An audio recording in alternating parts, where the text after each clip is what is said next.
నీ పులుసులో నా పొలస రాయేస్ రాయేస్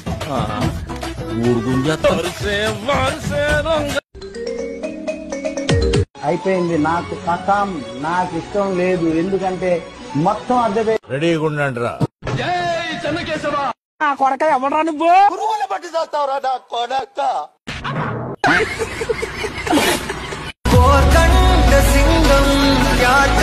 నా పంట భయపడతానా, తీపి గాయాలు చేస్తున్నా.